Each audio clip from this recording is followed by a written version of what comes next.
नमस्ते बच्चों, 10वीं कक्षा के गणित भाग 2 के अध्ययन में मैं साधना टीचर आप सभी का हार्दिक स्वागत करती हूँ। आज हम देखेंगे 5वां पाठ निर्देशांक भूमिति का प्रश्न संग्रह 5.2। प्रश्न संग्रह 5.2 में हमें पढ़ना है विभाजन सूत्र, मध्य बिंदु का सूत्र और त्रिभुज के केंद्रों का सूत्र। अब सबसे पहले विभाजन का सूत्र देखते हैं। विभाजन का सूत्र क्या होता है? देखिए, जैसे कि बिंदु A इसके निर्देशांक है x1 तथा y1, बिंदु B के निर्देशांक है x2 और y2 और इन बिंदुओं को जोड़ने वाला ये हुआ रेखाखंड AB। इस रेखाखंड AB पर P बिंदु इस तरह से है कि वह P बिंदु रेखा AB को m/n में विभाजित करता है, अर्थात यहाँ से यहाँ तक m है और यहाँ से यहाँ तक n है। ठीक है, अर्थात बिंदु P रेखा AB को m/n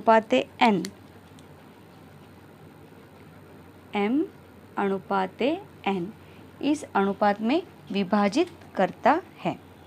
अब इस अनुपात में यदि बिंदु P विभाजित करता है तो बिंदु P के निर्देशांक क्या होंगे? बिंदु P के निर्देशांक हम सूत्र से दे सकते हैं। तो रेखा AB को विभाजित करने वाले बिंदु P के निर्देशांक हम इस सूत्र से दे सकते हैं। सूत्र इस तरह से है mx2 प्लस nx1 बटे m प्लस n। m और n क्या है मैंने बताया आपको यहाँ पे, m/n। इस अनुपात में बिंदु P रेखा AB को विभाजित कर रहा है। फिर से एक बार, बिंदु P के निर्देशांक बराबर mx2 प्लस nx1 बटे m प्लस n, अर्थात ये हुआ उसका बिंदु P का x निर्देशांक, my2 प्लस ny1 बटे m प्लस n, ये पूरा हल करके हमें मिलेगा बिंदु P का y निर्देशांक। ठीक है, चलो आगे चलेंगे। मध्य बिंदु का सूत्र, उदाहरण के तौर पर रेखा AB यह एक रेखाखंड है जिसका D यह मध्य बिंदु है। बिंदु A के निर्देशांक x1 y1 तथा बिंदु B के निर्देशांक अगर x2 और y2 होंगे तो रेखा AB के मध्य बिंदु के निर्देशांक हम इस सूत्र से दे सकते हैं।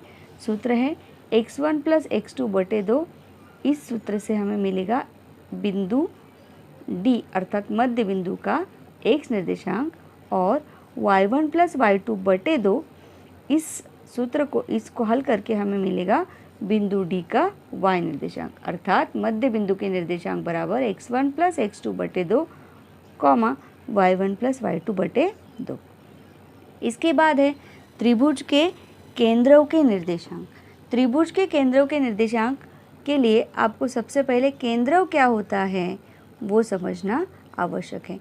त्रिभुज का केंद्र अर्थात त्रिभुज की जो 3 माध्यिकाएं होती हैं, तीनों माध्यिकाओं का जो संगामी बिंदु होता है उसे हम त्रिभुज का केंद्र कहते हैं। ठीक है, अब उदाहरण के तौर पर यहाँ पे त्रिभुज की आकृति बनाइए। देखिए, त्रिभुज ABC और इसमें AD यह एक माध्यिका खींची गई है। तो G केंद्र जो है यह तीनों माध्यिकाओं का संगामी बिंदु होगा, अर्थात बिंदु G यह तीनों माध्यिकाओं पर होगा। इसलिए उदाहरण के तौर पर यहाँ पर एक माध्यिका खींच के आपको दिखाई है। तो त्रिभुज ABC में AD यह माध्यिका है और केंद्र हमेशा माध्यिका को 2:1 इस अनुपात में विभाजित करता है। तो हमें इस केंद्रों के निर्देशांक यहाँ पर है x, y। तो x हमें कैसे मिलेगा? इस तरह से त्रिभुज के केंद्रों के निर्देशांक बराबर x1 plus x2 plus x3 बटे 3 और y1 plus y2 plus y3 बटे 3। तो ये x1 x2 x3 क्या है और y1 y2 y3 क्या है? तो ये है, ये जो 3 शीर्ष बिंदु है त्रिभुज के, इन 3 शीर्ष बिंदुओं के ये निर्देशांक है। जैसे A बिंदु के निर्देशांक x1 y1, B बिंदु के निर्देशांक x2 y2, C बिंदु के निर्देशांक x3 y3।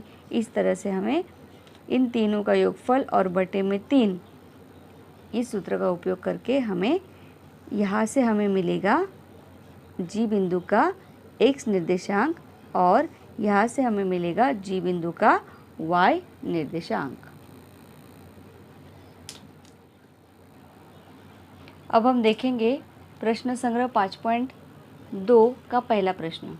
प्रश्न इस तरह से है, यदि बिंदु P बिंदुओं A -1 7 और बिंदु B 4 -3 को जोड़ने वाले रेखाखंड को 2:3 इस अनुपात में विभाजित करता हो तो बिंदु P के निर्देशांक ज्ञात करो।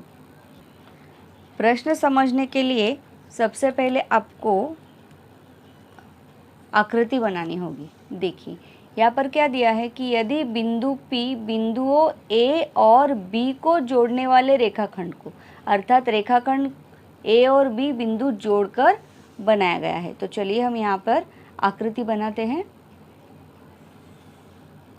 मान लीजिए कि ये रेखाखंड AB है, ठीक है, और P बिंदुओं, P जो है इन दो बिंदुओं को 2:3 इस अनुपात में विभाजित करता है। तो मान लीजिए यहाँ पर बिंदु P है जो इन दो बिंदुओं से बने इस रेखाखंड को 2:3 में विभाजित करता है। यहाँ पर बिंदु P होना चाहिए, ठीक है। तो 2:3 में विभाजित करता है। तो बिंदु A के जो निर्देशांक है वो है -1 और 7 और बिंदु B के रेखाखंड है निर्देशांक है 4 और -3, ठीक है। हम हमेशा क्या मानते हैं कि जो रेखाखंड है इस रेखाखंड के निर्देशांक क्या होंगे, x1 y1, और दूसरे रेखाखंड के बिंदुओं के निर्देशांक हम इस तरह से मानते हैं कि पहले बिंदु के निर्देशांक होंगे x1, y1 और दूसरे बिंदु के निर्देशांक होंगे x2 और y2। अर्थात बिंदु A के निर्देशांक x1 बराबर -1, y1 बराबर 7, बिंदु B के निर्देशांक x2 बराबर 4 और y2 बराबर -3। यहाँ पे हमें ज्ञात करना है बिंदु P के निर्देशांक, और बिंदु P के निर्देशांक ज्ञात करने के लिए हमें अनुपात भी चाहिए यहाँ पर, ठीक है। तो चलिए यहाँ पर हम हल करते हैं इस प्रश्न को। प्रश्न को हल करने के लिए सबसे पहले हम जो अनुपात है वो अनुपात यहाँ पे लिखेंगे, ठीक है। तो बिंदु P रेख AB को 2:3 किस अनुपात में विभाजित करता है, 2:3 इस अनुपात में विभाजित करता है। 2:3 इस अनुपात में विभाजित करता है, ये हमें प्रश्न में ही दिया गया है, विभाजित करता है।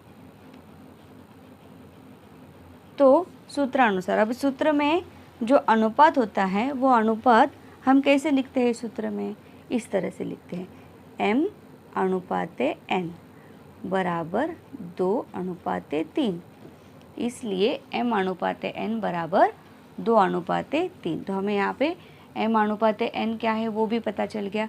तो चलिए यहाँ पर सूत्रानुसार, कौन सा सूत्र, विभाजन का सूत्र। तो विभाजन के सूत्रानुसार हम यहाँ पे इस प्रश्न को हल करेंगे।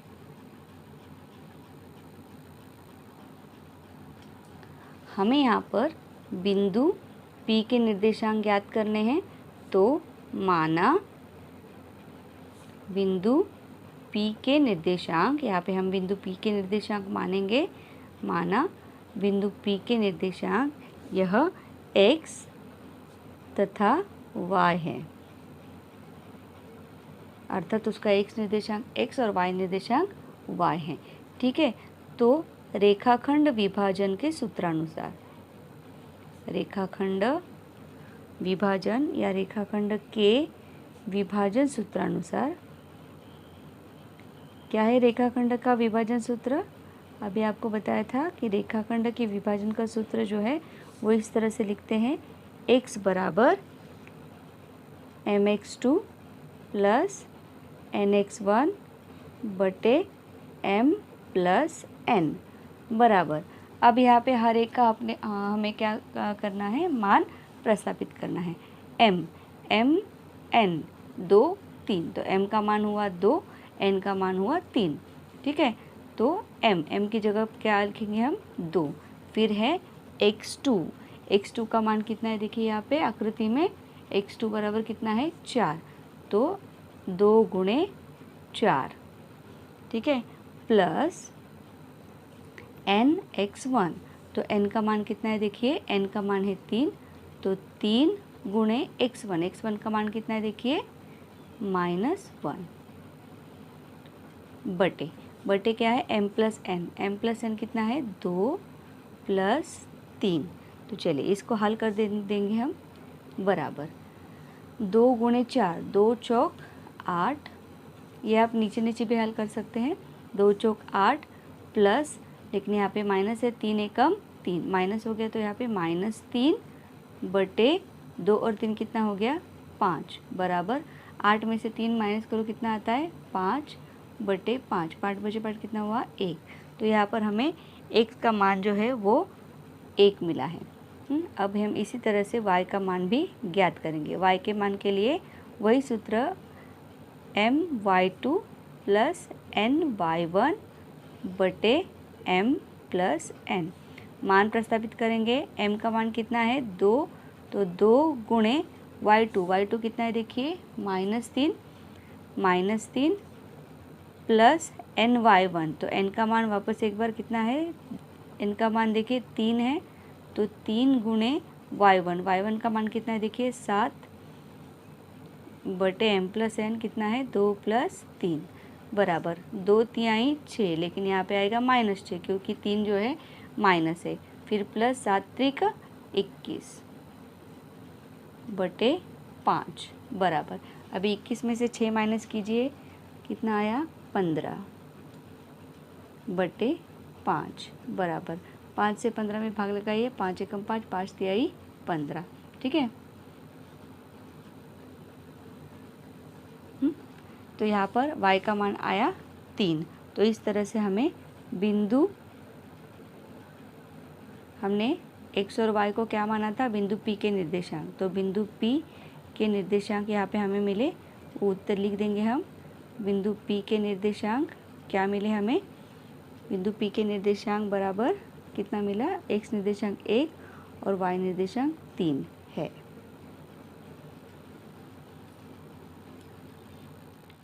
अब हम देखेंगे प्रश्न तीसरा, क्योंकि प्रश्न दूसरा जो है वो प्रश्न पहले के जैसा ही है, तो आप वो हल कर सकते हैं।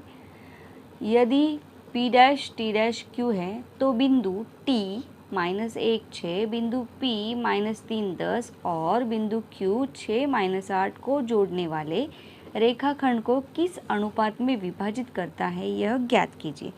तो जैसा कि आपको पहले प्रश्न में बताया था कि प्रश्न समझने के लिए आपको आकृति निकालनी पड़ेगी। तो आकृति में देखिए क्या लिखा है, P dash T dash Q, अर्थात P और Q यह रेखाखंड के अंत्य बिंदु है। चलिए यहाँ पे हम ज्ञात लिखेंगे, यहाँ पे आकृति बनाएंगे।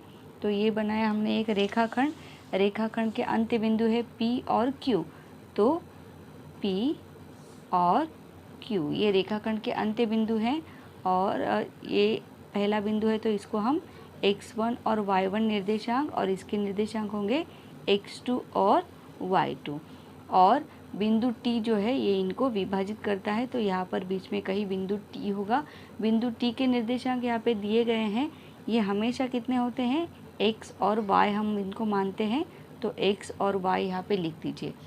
इसके बाद इनके जो प्रश्न में दिए गए निर्देशांक है वो इन्हीं के नीचे लिखेंगे, तो हमको क्या होगा कि तुरंत मान मिल जाएगा यहाँ पे x1 और y1 का मान। तो P के निर्देशांक है -3 और 10, -3 और 10 यहाँ पे हमने लिख दिया। इसी तरह से T बिंदु के निर्देशांक है -1 और 6, -1 और 6, और बिंदु Q के निर्देशांक भी दिए गए हैं 6,8। तो तीनों बिंदुओं के निर्देशांक यहाँ पे दिए गए हैं। तो आपको ज्ञात क्या करना है कि इन बिंदुओं को जोड़ने वाले रेखाखंड को किस अनुपात में विभाजित करता है, ये आपको यहाँ पे ज्ञात करना है। तो यहाँ पे आपको क्या ज्ञात करना है, अनुपात, अर्थात m अनुपात n जो है यह क्या है, ये आपको ज्ञात करना है। तो चलिए इसको हल करते हैं।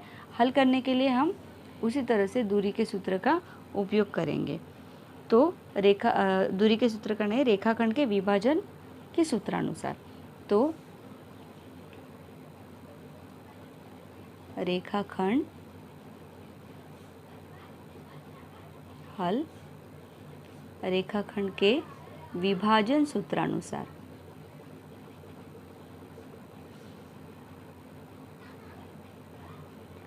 क्या है रेखाखंड के विभाजन का सूत्र? हाँ, कि x बराबर, क्योंकि यहाँ पर हम दो रेखाखंड, यहाँ पर हम क्या करते हैं कि बिंदु T के x निर्देशांक और y निर्देशांक अलग अलग ज्ञात करते हैं।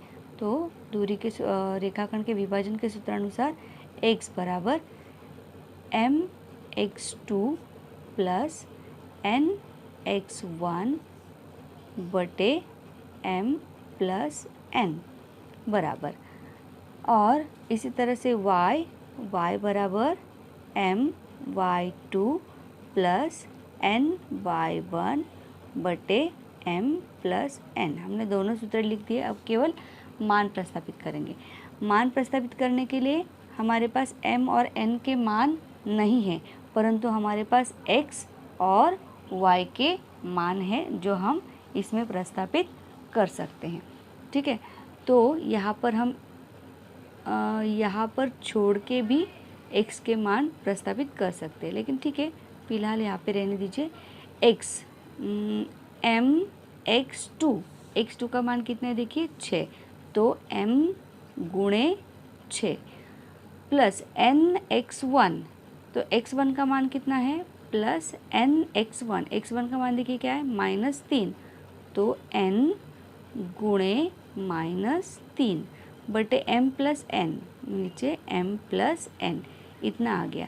तो हमारे पास अभी क्या है, x का मान, x कहाँ पे देखिए, x का मान कितना है -1, तो -1 बराबर हमें क्या मिला ये हम यहाँ आगे लिखेंगे। -1 बराबर हमें मिला m गुणे 6 अर्थात 6m और प्लस n गुणे -3, तो -3 और n का गुणा कर दीजिए। भाई आप बोलेंगे ये एक कहाँ पे आ गया, देखिए x बराबर ये है, इसका मान हमने यहाँ पे प्रस्तापित किया, तो x का मान जो है यहाँ पे प्रस्तापित करके इसका उत्तर जो है इसके सामने यहाँ पे हम लिख लेंगे। -1 बराबर 6m माइनस n 3n आएगा। कैसे 3n आएगा, 3 गुणे n बराबर 3n, 3 का माइनस चिन्ह यहाँ पे आ गया, तो m प्लस n। ठीक है, यहाँ पर ये हो गया आपका पहला विधान। इसी तरह से हमें दूसरा विधान भी मिल जाएगा। तो दूसरा विधान है देखिए my2 प्लस ny1 बटे m प्लस n। तो my2 m गुणे y2 का मान कितना है देखिए 8 प्लस ny1 n गुणे y1 का मान कितना है देखिए 10 बटे m प्लस n। तो y का मान कितना है देखिए 6 बराबर, यहाँ पे क्या मिला हमें m गुणे 8, तो 8m प्लस n गुणे 10 तो हो गया 10n बटे m प्लस n। मान लीजिए ये विधान क्रमांक है 2। अब यहाँ पर आप या तो ये हल कीजिए या तो ये हल कीजिए, दोनों में से कोई भी एक हल करेंगे तो आपको m और n का मान मिलने वाला है। ठीक है, तो चलिए हम कोई भी एक विधान यहाँ पे हमें हल करना है, तो हम पहला विधान हल कर लेते हैं। पहला विधान क्या था हमारा, विधान 1 -1 बराबर 6m माइनस 3n बटे m प्लस n। तो यहाँ पर जो m प्लस n है, इस m प्लस n को हम क्या करेंगे, यहाँ पर पक्षांतरित करेंगे, तो ये हो जाएगा -1 गुणे m प्लस n बराबर 6m माइनस 3n। देखिए इस पूरे पद का हमने यहाँ पर क्या किया, पक्षांतर कर लिया। तो यहाँ पर पक्षांतर करने के बाद इसका -1 का गुणा हो जाएगा, तो इधर आएगा -m माइनस n क्योंकि -1 का m के साथ भी गुना होगा और -1 का n के साथ भी गुना होगा, बराबर 6m - 3n। ठीक है, अब जो समान पद है, सजातीय पद है, उसको एक पक्ष में ले लीजिए। जैसे कि 6m है तो 6m के पक्ष में n को ले लीजिए। तो इस m का मैं इस तरफ पक्षांतर करूँगी और 3n का इस तरफ पक्षांतर करूँगी। तो 3n जो है वह इस पक्ष में चला जाएगा तो +3n हो जाएगा इस तरह से, और 6m के पक्ष में आएगा कौन, m, तो ये हो जाएगा 6m + n। तो यहाँ पे बचा हुआ हल करेंगे 3n - n, 3n - n, वापस एक बार बता देती हूँ, ये 3n जो है यहाँ पे माइनस है दाहिने पक्ष में, जब बाएं पक्ष में जाएगा तो +3n हो जाएगा, और यहाँ पे पहले से कौन है, -n, और इस m का जो है हमने यहाँ पे पक्षांतर कर लिया है। तो 3 में से एक n गया तो कितना बचा, 2n बचा, और बराबर 6m और m बराबर कितना हो गया, 7m हो गया। ठीक है, तो हमें क्या लेना है, m/n लेना है। तो इस n का करो इधर पक्षांतर और 7 का करो इधर पक्षांतर, तो इधर बचेगा 2/7 बराबर m/n। देखिए वापस एक बार, इस 7 का इस तरफ पक्षांतर किया और n का इस तरफ पक्षांतर किया, तो हमें यहाँ पे m/n जो है मिला कितना, 2/7। तो यहाँ पे उत्तर लिख लीजिए। हमें प्रश्न क्या पूछा था कि किस अनुपात में विभाजित करता है, तो अनुपात जो है कितना है, अनुपात 2/7 है।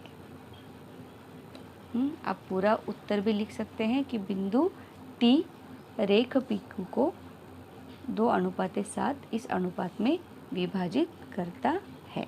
यह इस तरह से पूरा उत्तर भी आप लिख सकते हैं।